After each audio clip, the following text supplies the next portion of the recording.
की मला जाहीर करायला लागले की बाळासाहेबांचा मुक्तीचा दावा आहे. ते कोण आहे? ते नेते होते. ज्या वेळेला सगळे नेते गेले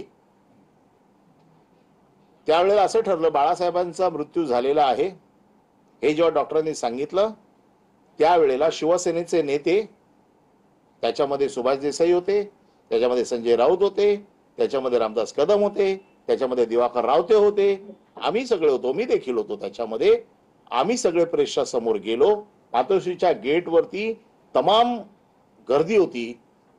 लोकांमध्ये ही गोष्ट कळावी याच्यासाठी डॉक्टरांचं पथक आणि शिवसेनेचे नेते हे सगळे गेले आणि सगळ्यांनी मिळून तिकडे सांगितलं. हे कोण सांगणार आहे? हे शिवसेनेचे रे, म्हणून या सगळ्या नेत्यांबरोबर ते गेले सांगायला. त्यामुळे हा जो काय आरोप केलेला आहे या आरोपाची पुष्टी किंवा या आरोपाचा उघड झालाच पाहिजे. याच्या बाबतीमधलं सत्य बाहेरच आलं पाहिजे. किती कोटींचा दावा तयार आहे का? त्यांनी उद्धव ठाकरेंची आणि त्यांची स्वतःची नार्को टेस्ट करा असं म्हटलेलं आहे.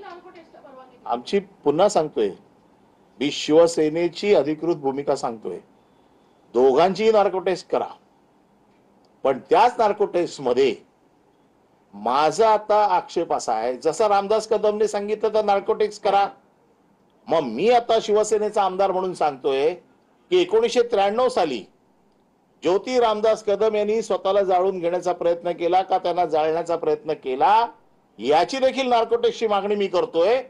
मुख्यमंत्र्यांनी या सगळ्या नार्को टेस्ट